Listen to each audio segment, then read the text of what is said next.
আমি কাকিমার সাথে যেতে চাইছিলাম না। তারপরও মা আমাকে বলল, তুই যা গিয়ে দেখ তোর কাকিমার বাসে কি সমস্যা হয়েছে। কিন্তু আমি মনে মনে জানতাম এটা কাকিমার মনে হয় একটা অভিনয়, কিন্তু মা তা বুঝত না। যাই হোক, আমি কাকিমাকে বললাম, কাকিমা আপনি সন্ধ্যায় আমাদের বাড়িতে কেন? কাকিমা বলল, বাবা আমার ঘরের ভিতরে বৈদ্যুতিক লাইটটা জ্বলছে না, তাই আমি কাউকে পেলাম না। ঠিক তখনই আমার বন্ধু আরিফের কথা মনে পড়ে গেল। সে সব সময় আমায় বলতো, সাবধান, কাকিমার সব কথা বিশ্বাস করবি না। কিন্তু কাকিমা মাকে বলছিল, আমার ঘরে বৈদ্যুতিক সমস্যা, ঘরে বিদ্যুৎ নেই, তাই বাতি জ্বলছে না। যারা বিদ্যুৎ মেকানিক তাদের নাম্বার তো আমার কাছে নেই। তাই ভাবলাম সুমনের কাছে গিয়ে দেখি যে সে যদি বিদ্যুতের সমস্যা খুঁজে বের করতে পারে তাহলে আমার অনেক উপকার হবে। তারপর কাকিমা বলল, একটু দেখে আসতে। আমি মানা করেছিলাম যে আমি তো এসবের কিছু বুঝি না, আপনি একজন বিদ্যুৎ মিস্ত্রির খোঁজ নেন। কাকিমা বলল, বিদ্যুৎ মিস্ত্রি আমি কোথায় পাব? আমার কাছে ফোন নম্বরও নেই। তুমি আমার সঙ্গে চলো, দেখেই চলে আসবে। তারপর মা আমাকে ধমক দিয়ে বললেন, উনি শুধু তোর কাকিমা নন, উনি তোর শিক্ষকও, তুই ওনার সাথে যা, তুই এখনই যা, গিয়ে দেখ কি হয়েছে। তখন আমি কাকিমার সাথে রাস্তায় হেঁটে হেঁটে যাচ্ছিলাম। চারদিকে অন্ধকার, আমি কিছুটা ভয় পাচ্ছিলাম। কাকিমা একদম নীরব, কোনো কথা বলছিল না। মনে মনে ভাবছিলাম, কাকিমাকে নিয়ে আমার বন্ধু কিছু কথা বলেছিল, আমাকে সাবধান থাকতে বলেছিল। আমার বন্ধু আরিফের কথা মনে পড়তে লাগল, আর মনের মধ্যে অজানা একটা ভয় হচ্ছিল। তারপর আমি কাকিমার বাড়িতে গেলাম, গিয়ে দেখলাম ঘরের লাইট জ্বলছে। আমি কাকিমাকে জিজ্ঞেস করলাম, আপনি না বলেছেন ঘরের লাইট নষ্ট, তাহলে কেন জ্বলছে? কাকিমা তখন বলল, একটু পরেই বুঝতে পারবে। বন্ধুরা, সেদিন কি হয়েছিল সেই ঘটনাটি তোমাদের বলবো। আমার নাম সুমন স্বদেশী। সামনে মাত্র কলেজের চৌকাঠে পা রেখেছি, ইন্টার ফার্স্ট ইয়ারের ছাত্র। বাড়ির অর্থনৈতিক অবস্থা খুব একটা সচ্ছল নয়। বাবা শহরের এক কোনায় একটা ছোট্ট কং নিয়ে ফলের ব্যবসা করে। সেই সামান্য আয় দিয়েই আমাদের সংসার চলে। লেখাপড়ায় আমি কিছুটা দুর্বল ছিলাম, তবে আমার একটা বিশেষত্ব ছিল। কেউ যদি আমাকে একা ধরে ধরে কোনো বিষয় বুঝিয়ে দিত, আমি সেটা খুব সহজে আয়ত্ত করতে পারতাম। কিন্তু ক্লাসের ভিড়ে বা কোচিং সেন্টারের 10-12 জনের মধ্যে আমি কিছুই বুঝতে পারতাম না। আমার জন্য আলাদাভাবে শিক্ষক রাখার সামর্থ্য বাবার ছিল না, তাই কোনো রকমে টেনেটুনে এসএসসি পাস করেছি। তবে সৃষ্টিকর্তা আমাকে একটা জিনিস দিয়েছিলেন। দেখতে আমি বেশ সুদর্শন ও স্মার্ট ছিলাম। আমার চেহারার কারণে অনেকেই আমাকে বড়লোক ঘরের ছেলে বলে ভুল করত। কলেজে ওঠার পর বেশ কয়েকজন মেয়ে আমার সাথে বন্ধুত্ব করার আগ্রহ দেখিয়েছিল, কিন্তু আমি সবসময় নিজেকে গুটিয়ে রাখতাম। বাবা মায়ের অবাধ্য হওয়ার কোনো ইচ্ছা আমার ছিল না। ছোটবেলা থেকে আমার একটাই স্বপ্ন ছিল, লেখাপড়া শেষ করে ভালো একটা চাকরি করব এবং বাবা মায়ের পছন্দমতো বিয়ে করে তাদের মুখে হাসি ফোটাবো। তাই অন্যদিকে মন দেওয়ার কথা আমি ভাবতেও পারতাম না। কলেজে যাওয়ার পথে একটা পুরনো দোতলা বাড়ি পড়ত। সেই বাড়ির পাশ দিয়ে যাওয়ার সময় প্রায়ই দেখতাম ব্যালকনিতে একজন মহিলা চুপচাপ দাঁড়িয়ে থাকতেন। বয়স 40-এর কোঠায় হবে, শান্ত বিষণ্ণ এক জোড়া চোখ নিয়ে তিনি রাস্তার দিকে তাকিয়ে থাকতেন। আমি শুনেছিলাম উনি এই পাড়ার শিক্ষিকা কাকিমা, অল্প বয়সেই তিনি বিধবা হয়েছেন। তারপর থেকে এই বিশাল বাড়িতে একাই থাকেন, তার কোনো সন্তান আদি ছিল না এবং স্বামীর মৃত্যুর পর আর দ্বিতীয় বিয়েও করেননি। আমি যখনই তার বাড়ির সামনে দিয়ে যেতাম, তিনি আমার দিকে তাকিয়ে এক শান্ত ও আন্তরিক হাসি দিলেন। তার চোখের ভাষা আমি বুঝতাম না, মনে হতো তিনি আমাকে কিছু বলতে চান, কিন্তু পারেন না। তার চাহনিতে এমন একটা রহস্য লুকিয়ে ছিল যা আমাকে কিছুটা অস্বস্তিতে ফেলত। আমি ছেলে হিসেবে লাজুক প্রকৃতির ছিলাম, তাই কখনো নিজে থেকে তার সাথে কথা বলার সাহস করিনি। শুধু দূর থেকে তার সেই রহস্যময় চাহনি এড়িয়ে দ্রুত পায়ে হেঁটে চলে যেতাম। একদিন কলেজ থেকে ফেরার পথে দেখি কাকিমার বাড়িতে কয়েকজন ছাত্রছাত্রী ঢুকছে। ব্যাপারটা আমার কাছে অদ্ভুত লাগল। তিনি তো একা থাকেন, তাহলে ছাত্রছাত্রী কেন তার বাড়িতে যাচ্ছে? কৌতূহলবশত পরের দিন আমি একটু সময় নিয়ে তার বাড়ির পাশ দিয়ে যাচ্ছিলাম।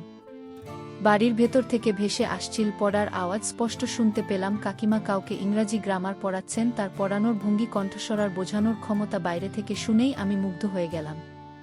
মনে হচ্ছিল যেন কোনো জাদুকর তার জাদুর কাঠির ছোঁয়ায় কঠিন বিষয়কে সহজ করে দিচ্ছেন। আমি ভাবলাম, এমন একজন শিক্ষকের কাছে যদি পড়তে পারতাম তাহলে হয়তো আমার জীবনটাই বদলে যেত। কিন্তু সেই সামর্থ্য আমার কোথায়? দীর্ঘশ্বাস ফেলে আমি বাড়ির পথে পা বাড়ালাম। কিন্তু কাকিমার পড়ানো সেই ধরন, মনের মধ্যে গেঁথে গেল কাকিমার পড়ানোর ধরন দেখে মুগ্ধ হওয়ার পর থেকে আমার মনে একটা চাপা ইচ্ছা তৈরি হলো, যদি তার কাছে পড়তে পারতাম। কিন্তু সংকোচ আর আর্থিক দৈন্যতার কারণে সেই ইচ্ছাটা মনেই চেপে রাখলাম। কয়েকদিন পর কলেজ থেকে ফেরার সময় আমি সাহস করে কাকিমার বাড়ির গেটের সামনে দাঁড়ালাম, উকি দিয়ে ভেতরে দেখার চেষ্টা করছিলাম। ভেতরের ঘর থেকে তখনও পড়ানোর আওয়াজ আসছিল। আমি ভাবছিলাম একবার ভেতরে গিয়ে দেখ কিনা। এমন সময় তিনি হয়তো কাউকে পড়ানো শেষ করে বাইরে এলেন। আমাকে গেটের সামনে দাঁড়ানো দেখে তিনি কিছুটা অবাক হলেন। তুমি এখানে দাঁড়িয়ে কি করছো বাবা? ভেতরে এসো, শান্ত গলায় বললেন তিনি। আমি কিছুটা অপ্রস্তুত হয়ে গেলাম। আমতাম করে বললাম, না কাকিমা, মানে আপনার বাড়ির পাশ দিয়ে যাচ্ছিলাম তাই। তিনি মৃদু হেসে বললেন, আমি তো প্রায়ই তোমাকে এই রাস্তা দিয়ে যেতে দেখি, কিন্তু তুমি তো কোনোদিন এভাবে দাঁড়াও না। আজ কি মনে করে? তার হাসিতে একটা অদ্ভুত মায়া ছিল যা আমার ভয়টাকে কিছুটা কমিয়ে দিল। আমি সাহস করে বললাম, কাকিমা, আমি সেদিন আপনার পড়ানো শুনছিলাম। আপনি অনেক সুন্দর করে বোঝান। আমার কথা শুনে তার মুখের বিষণ্ণ ভাবটা যেন একটু কমল। তিনি বললেন, তুমি খুব সুন্দর করে কথা বলো, তোমাকে দেখে মনে হয় খুব সম্ভ্রান্ত ঘরের ছেলে। আমি লজ্জিত হয়ে মাথা নিচু করে বললাম, না কাকিমা, আপনি যা ভাবছেন তা নয়। আমার বাবা একজন সাধারণ চা বিক্রেতা, আমাদের সংসার খুব কষ্টে চলে। তিনি আমার দিকে গভীর দৃষ্টিতে তাকালেন। তারপর জিজ্ঞেস করলেন, তুমি কিসে পড়? ইন্টার ফার্স্ট ইয়ার এ। আমি উত্তর দিলাম, বাহ, রেজাল্ট তো নিশ্চয়ই খুব ভালো করেছ। এবার আমার লজ্জাটা আরও বাড়ল। আমি সংকোচের সাথে বললাম, না কাকিমা, আমি লেখাপড়ায় তেমন ভালো নই। আসলে আমি একসাথে অনেকের সাথে পড়লে কিছু বুঝতে পারি না। আমাকে একা ধরে ধরে পড়ালে আমি ঠিকই বুঝি। আমার কথাগুলো তিনি খুব মনোযোগ দিয়ে শুনলেন। তারপর বললেন, তাহলে তুমি এখন কিভাবে পড়ছো? কোনো প্রাইভেট টিউটরের কাছে পড়ো? আমি দীর্ঘশ্বাস ফেলে বললাম, না কাকিমা, এখনো কোথাও ভর্তি হয়নি। ভর্তি হয়েই বা কি হবে? ভিডের মধ্যে তো আমি পড়াই বুঝতে পারবো না। আর একা পড়ানোর মতো শিক্ষকের বেতন দেওয়ার সামর্থ্য আমার বাবার নেই। আমার কথা শেষ হতে কাকিমা এমন একটা কথা বললেন যা শুনে আমি চমকে উঠলাম। তিনি বললেন, তুমি চাইলে আমার কাছে পড়তে পারো। আমি তোমাকে একাই পড়াব। আমিও অবাক হয়ে তার মুখের দিকে তাকিয়ে রইলাম। বললাম, কিন্তু কাকিমা, আমি তো আপনাকে পড়ানোর টাকা দিতে পারবো না। তিনি আমার দিকে তাকিয়ে একটা অদ্ভুত স্নিগ্ধ হাসি দিলেন। বললেন, তোমার টাকা দিতে হবে না। তুমি শুধু মনোযোগ দিয়ে লেখাপড়া করো। যদি তুমি ভালো ফল করতে পারো, সেটাই হবে আমার সবচেয়ে বড় পাওয়া। দরকার হলে তোমার বই, খাতা বা কলেজের অন্যান্য খরচের জন্য আমি তোমাকে সাহায্য করতে পারবো। আমি বিস্ময় হতবাক হয়ে গেলাম। এই যুগে এমন মানুষও আছে যেখানে শিক্ষকরা টাকার জন্য সবকিছু করতে পারে। সেখানে একজন অচেনা মহিলা আমাকে বিনে পয়সায় পড়াতে চাইছেন, এমনকি অন্যান্য খরচও দিতে চাইছেন। আমার মনে প্রশ্ন জাগল, তিনি কেন আমার জন্য এত কিছু করছেন? এর পেছনে কি কোনো বিশেষ কারণ আছে?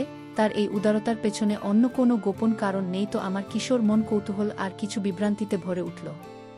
কাকিমার প্রস্তাবে আমি এতটাই অবাক আর সন্দিহান হয়েছিলাম যে কি উত্তর দেব ভেবে পাচ্ছিলাম না। আমার চুপ করে থাকা দেখে তিনি আবার বললেন, কি ভাবছ এত? আচ্ছা, তোমার নামটাই তো জানা হলো না।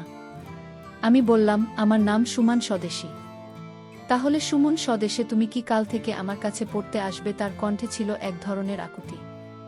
আমি বললাম, কাকিমা, আমি বাবাকে একবার জিজ্ঞেস করে আপনাকে জানাব। ঠিক আছে, কিন্তু একটা কথা মনে রেখো, আমি তোমাকে খুব যত্ন করে পড়াব। তোমার কোনো ভয় নেই। তিনি আশ্বাস দিলেন। সেদিন বাড়ি ফিরে আমি বাবাকে সব খুলে বললাম। বাবা প্রথমে কিছুটা অবাক হলেন, কিন্তু আমার আগ্রহ দেখে আর না করলেন না। তিনি বললেন, যদি উনি সত্যিই এত ভালো মানুষ হন তাহলে এটা তোর ভাগ্য। গিয়ে দেখ, যদি ভালো লাগে তাহলে পড়বি। পরদিন থেকে আমি কাকিমার বাড়িতে পড়তে যাওয়া শুরু করলাম। তিনি সত্যিই তার কথা রেখেছিলেন। প্রতিদিন বিকেলে আমি তার কাছে যেতাম, আর তিনি ঘন্টার পর ঘন্টা আমাকে একা পড়াতেন। ইংরেজি, পদার্থবিজ্ঞান, রসায়নের মতো কঠিন বিষয়গুলো তিনি এমনভাবে বুঝিয়ে দিতেন যেন সেগুলো গল্পের মতো সহজ। তার পড়ানোর গুণে কয়েক সপ্তাহের মধ্যেই আমার আত্মবিশ্বাস ফিরে আসতে শুরু করল। কলেজের পরীক্ষায় আমি আগের চেয়ে অনেক ভালো করতে লাগলাম। কিন্তু এর মধ্যে একটা অদ্ভুত বিষয় আমি লক্ষ্য করলাম। আমি যেদিন থেকে কাকিমার বাড়িতে একা পড়া শুরু করলাম তার কিছুদিন পর থেকেই অন্য ছাত্রছাত্রীরা আর পড়তে আসত না। প্রথম প্রথম ভাবতাম হয়তো তাদের পড়ার সময় বদলে গেছে, কিন্তু সপ্তাহখানেক পরেও যখন কাউকে দেখলাম না, আমার মনে খটকা লাগল। একদিন আমি কাকিমাকে জিজ্ঞেস করে ফেললাম, কাকিমা, আপনার অন্য ছাত্রছাত্রীরা এখন আর পড়তে আসে না কেন? আমার প্রশ্ন শুনে তিনি কিছুটা অন্যমনস্ক হয়ে গেলেন।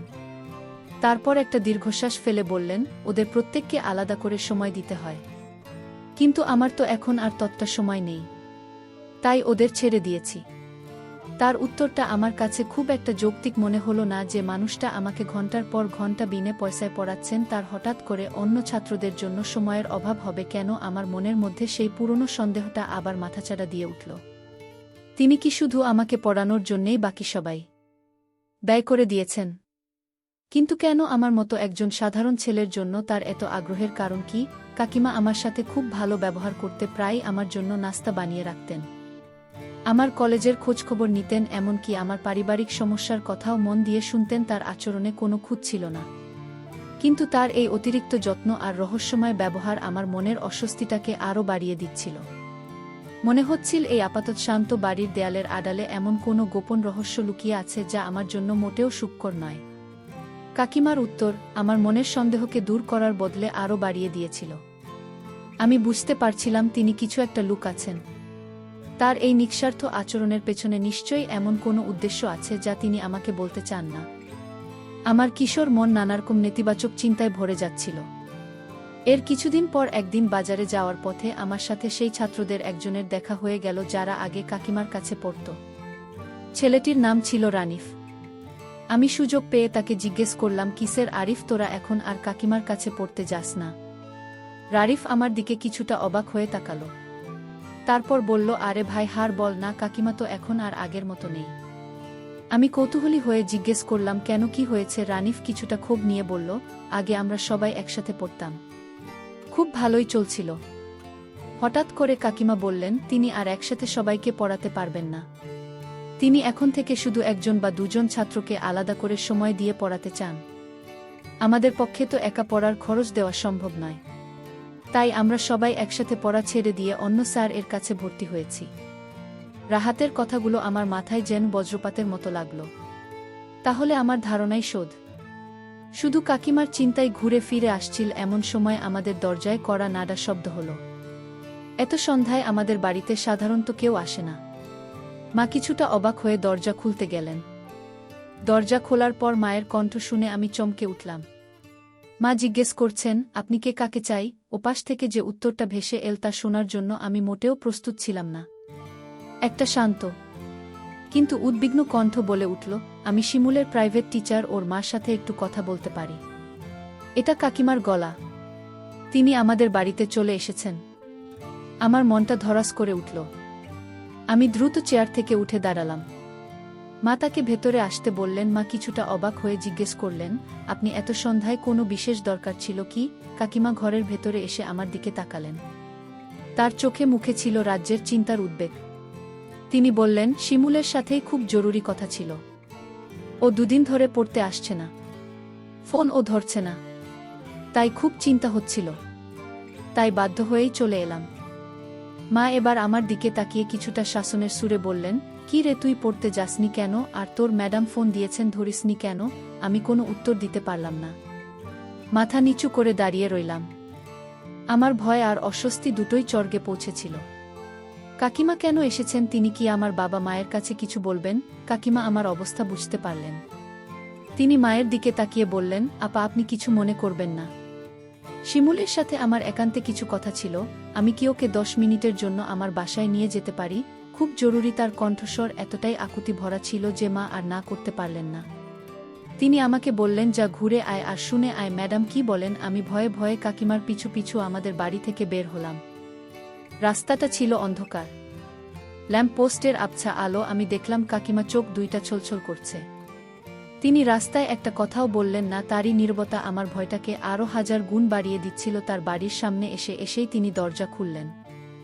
আমি ঘরের ভেতরে ঢুকতেই তিনি বললেন, বসো বাবা। ঘরের লাইট চালানোই ছিল। আমি দেখলাম তার পুরো ঘরটা কেমন যেন অগোছালো। আমার গলা শুকিয়ে কাঠ হয়ে গিয়েছিল। তিনি কেন আমাকে এখানে একা নিয়ে এলেন? এরপর কি হতে চলেছে? আমার মাথায় তখন পৃথিবীর সব চিন্তা ভিড় করছিল। আমি মনে মনে সৃষ্টিকর্তার কাছে প্রার্থনা করছিলাম যেন পরিস্থিতি সহজ হয়। আমি ভয়ে জড়সড় হয়ে ঘরের মাঝখানে দাঁড়িয়ে আছি। কাকিমা আমার দিব্যি এক পলক তাকিয়ে ভেতরের ঘরে চলে গেলেন। আমার মনটা দুশ্চিন্তায় ভরে যাচ্ছিল। কয়েক মুহূর্ত পর তিনি ফিরে এলেন। তার হাতে ছিল ধুলোমাখা একটা ছবির ফ্রেম। তিনি আমার সামনে এসে দাঁড়ালেন। তার আরিফ 2টা কাপ ছিল। তিনি ফ্রেমটা আমার দিকে বাড়িয়ে দিয়ে কান্না জড়িত কণ্ঠে বললেন, বাবা সুমন, স্বদেশী ছবিটার দিকে একবার তাকাও, দেখো তো একে চিনতে পারো কিনা। আমি কাঁপাকা হাতে ফ্রেমটা নিলাম। ছবিটা দেখছিলাম, কিন্তু কাচের ভেতর দিয়ে মুখটা স্পষ্ট বোঝা যাচ্ছিল। ছবিটা দেখামাত্র আমার শরীর যেন অবশ হয়ে গেল। আমি স্তব্ধ হয়ে গেলাম। ছবিতে যে ছেলেটিকে দেখা যাচ্ছে সে তো হুবহু আমি। একই রকম নাক, চোখ, মুখের গড়ন যেন আমারই কোনো ছোটবেলার। বিস্ময় হতবাক হয়ে কাকিমার দিকে তাকালাম। বললাম, কাকিমা, এই ছবি তো এই ছিল তো দেখতে একদম আমার মতো। কিন্তু আমার ছবি আপনার কাছে কেন, আর এই ছেলেটি আপনার কে হয়? আমার প্রশ্ন শুনে কাকিমা আর নিজেকে ধরে রাখতে পারলেন না। তিনি কান্নায় ভেঙে পড়লেন। আঁচলের চোখ মুছতে মুছতে ফোঁপাতে ফোঁপাতে বললেন, ও আমার ছেলে ছিল, আমার একমাত্র ছেলে শ্রাবণ। তিনি একটু থেমে আবার বলতে শুরু করলেন, আজ থেকে ঠিক 3 বছর আগে একটা সড়ক দুর্ঘটনায় আমি আমার শ্রাবণকে হারিয়েছি। ও তখন তোমার মতোই ইন্টার ফার্স্ট যার, এরপর তো আমার পৃথিবীটা সেদিনই অন্ধকার হয়ে গিয়েছিল। ওর বাবা তো আগেই চলে গিয়েছিলেন। তারপর ওই ছিল আমার বেঁচে থাকার একমাত্র অবলম্বন। কাকিমা কান্নার দমকে কথা শেষ করতে পারছিলেন না। আমি তার কথা শুনে পাথর হয়ে গিয়েছিলাম। আমার সব ভয়, সব সন্দেহ মুহূর্তের মধ্যে উড়ে গেল। তার কান্নার মধ্যে আমি একজন সন্তানহারা মায়ের বুক ফাটা আর্তনাদ শুনতে পাচ্ছিলাম। তিনি বলতে থাকলেন, আমি তোমাকে যেদিন প্রথম আমাদের বাড়ির সামনে দিয়ে যেতে দেখি সেদিন আমার মনের ভেতরটা হাহাকার করে উঠেছিল। তুমি দেখতে হুবহু আমার শ্রাবণের মতো, একই রকম হাঁটা চলা, একই রকম নিষ্পাপ মুখ। আমি প্রতিদিন তোমার পথের দিকে চেয়ে থাকতাম, শুধু একবার তোমাকে দেখার জন্য। তোমাকে দেখলে আমার মনে হতো আমার শ্রাবণী বুঝি ফিরে এসেছে। আমার খুব ইচ্ছে করছিল তোমার সাথে কথা বলি, কিন্তু সংকোচে পারিনি। তারপর যেদিন তুমি আমার বাড়িতে এলে আবার মনে হলো সৃষ্টিকর্তা বুঝি আমার কথা শুনেছেন। তোমার মধ্যে আমি আমার হারিয়ে যাওয়া ছেলেকে খুঁজে পেয়েছিলাম। তাই আমি চেয়েছিলাম আমার শ্রাবণের মতো তোমাকেও আমি নিজের হাতে পড়িয়ে মানুষের মতো মানুষ করব। আমার শ্রাবণের যে স্বপ্নগুলো পূরণ হয়নি আমি চেয়েছিলাম সেই স্বপ্নগুলো তুমি পূরণ করো। এই কারণেই আমি বাকি ছাত্রদের পড়ানো ছেড়ে দিয়েছিলাম, যাতে আমি আমার সবটুকু দিয়ে শুধু তোমাকে তৈরি করতে পারি। আমার এই পড়ানোর মধ্যে, ভালোবাসার মধ্যে কোনো খারাপ উদ্দেশ্য ছিল না। বাবা, কাকিমার কথাগুলো আমার হৃদয়টা দুমড়ে মুচড়ে দিচ্ছিল। আমি নিজের চিন্তাভাবনার জন্য প্রচণ্ড লজ্জিত হলাম। যে মানুষটা আমাকে সন্তানের স্নেহে আগলে রাখতে চেয়েছেন তাকে আমি কত জঘন্যভাবে সন্দেহ করেছি। আমার চোখে পানি চলে এল। আমি কাকিমার পায়ের কাছে বসে পড়লাম, বললাম, কাকিমা, আমাকে ক্ষমা করে দিন। আমি আপনাকে ভুল বুঝেছি। আমি বুঝতে পারিনি আপনার এত বড় একটা কষ্ট লুকিয়ে আছে।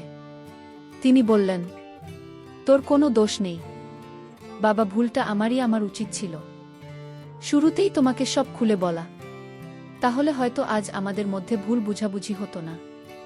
আমি বললাম, না কাকিমা, আপনার কোনো ভুল নেই। আপনি আজ থেকে শুধু আমার শিক্ষিকা নন, আপনি আমার মা। আমি কথা দিচ্ছি আমি আপনার ছেলের অপূর্ণ স্বপ্ন পূরণ করব। আমি অনেক বড় হয়ে আপনার মুখ চুল করব। সেদিন আমি কাকিমার ভেতরের সব রহস্য জানতে পারলাম। তার ভালোবাসা ছিল নিঃস্বার্থ, তার উদ্দেশ্য ছিল মহৎ। তিনি একজন বিধবা নারী নন, তিনি একজন গর্বিত মা, যার স্নেহের ছায়ায় আমি আমার নতুন জীবন খুঁজে পেয়েছিলাম। এই ঘটনাটি আমাকে শিখিয়েছিল, চেহারা বা পরিস্থিতি দেখে কখনো কাউকে বিচার করতে নেই। প্রতিটি মানুষের আড়ালেই একটা গল্প থাকে, যা না জেনে কোনো সিদ্ধান্তে আসাটা সবচেয়ে বড় ভুল। বন্ধুরা, গল্পটি আপনার কাছে কেমন লাগলো তার মতামত কমেন্ট করে জানাবেন।